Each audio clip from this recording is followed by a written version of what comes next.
I'm going to show you how to make the best ranch dressing you've ever had outside of a restaurant. You can do it in about 2 minutes in your own kitchen. Hey guys, the secret to making the best ranch you've ever had in your life is fresh ingredients, not dried ingredients. Dried herbs, dried parsley has zero flavor. Like, don't even bother. For the best ranch dressing, use the fresh stuff. I've got dill, parsley, chives, and fresh garlic. We're also going to use some onion powder, buttermilk, sour cream, and mayonnaise, and a bit of lemon. That's really all you need to make the most amazing ranch dressing ever. It's perfect for all sorts of applications, from salads to dips to, just on the end of a spoon, really. Okay, so fresh chives. You just want to chop up your herbs nice and small. Don't put them in the food processor. Food processed herbs turn into mush and they don't cut very nicely. The herb choppers, and you push down on a thing, they just bruise the herbs, and then all the liquid comes out of the herbs and you start losing flavor. You can add as much or as little as you like. This is probably about 1/4 cup of chives. If you don't have chives, you can use the green tops from your green onions. That'll work in a pinch. You can buy chives in little packs from the grocery store, and that's just fine. Dried chives don't have any flavor to them, especially if they've been sitting around in your kitchen, in your pantry for months. They won't have any flavor in them, and your ranch dressing is just going to taste like really not much of anything. Okay, you're also going to use fresh garlic. This is a garlic-free zone. There's no garlic here. Garlic does not have the right punchy flavor for ranch dressing. So, no garlic. You see what I'm doing here? I'm just pulling the leaves, off of the stems because you don't want to eat the stems of parsley. Parsley stems don't have flavor to them. Cilantro stems, you can eat the stem and all, they have flavor to them. But parsley stems are just kind of woody and not very nice. So I just pull off a lot of the stem before I run my knife through them. All right. Again, you just want to chop it up fairly finely. Make sure your knife is wicked sharp when you're chopping herbs. You should not be bruising the herbs when you are chopping them. And you can tell you're bruising them if you start seeing dark lines where you're making your cuts. Okay, parsley in about the same amount. Doesn't have to be precise. Okay, dill. I know there are some dill haters out there. I truly do know that. Dill is probably the only herb that you could use in its dried version in this recipe, because even dried dill is extremely flavorful. Unless, of course, it's been sitting around in your pantry for months and months and months. But I'm using fresh dill.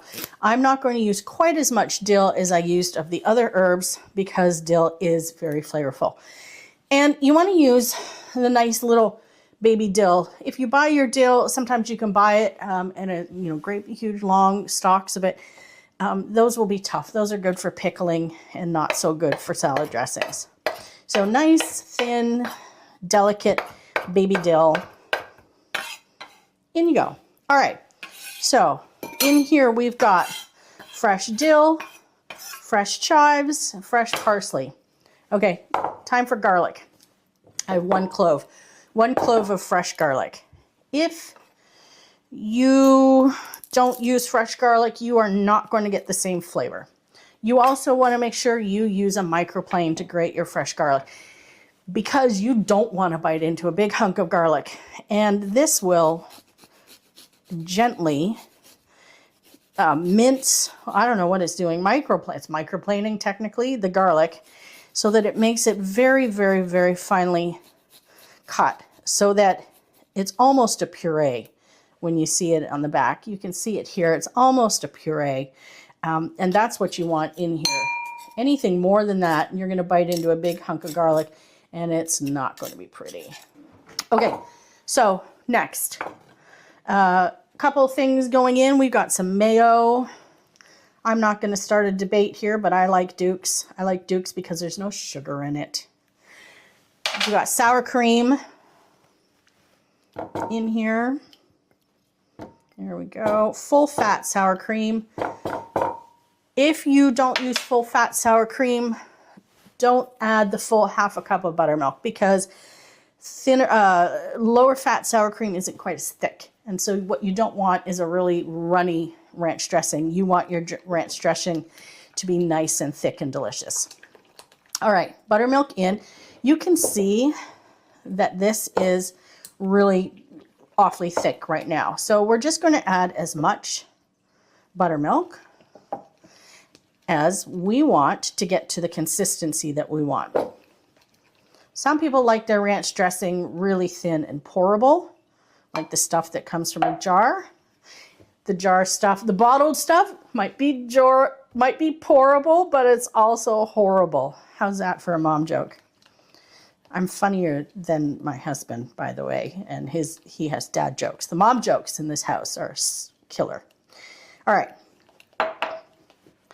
There we go. So that's about where I want it. So it's still pourable, but it's still thick. I don't want it too thin.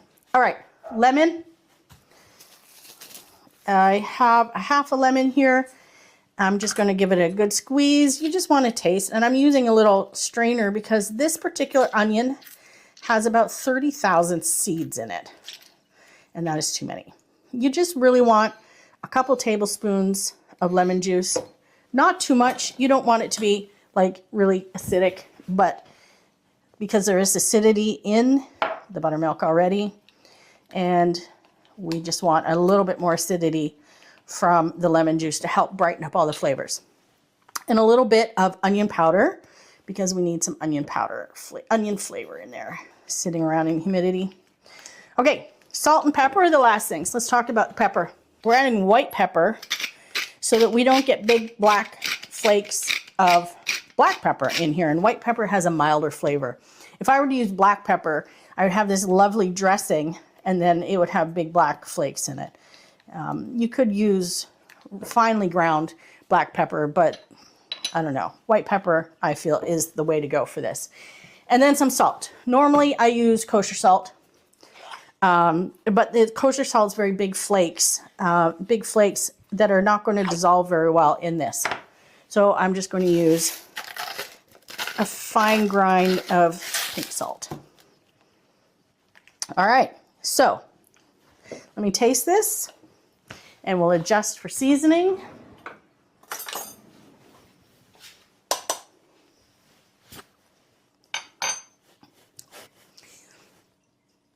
This has got, that bottled stuff has got nothing on this. I tell you, you're going to get one taste of this and you're never going to want to buy the bottled crap again. Honest to God. And this is only going to get better as it sits. It's already stinking delicious. I never buy ranch dressing. I make this. It's so quick. It's so easy. It's delicious. And it's perfect for everything. I dunk wings in it. We serve it on salad. Serve it with chicken nuggets. Yeah, I make chicken nuggets. I'm only human. On salads, of course, for dunking veggies. Wherever you would use the bottled stuff, this is way better. Natural ingredients, real food, real cooking. I'm a real chef. This is how you make ranch dressing. Don't forget to follow, like, subscribe, do all the things. Drop a comment below if you have any questions. I answer all of them. And I'll see you next time.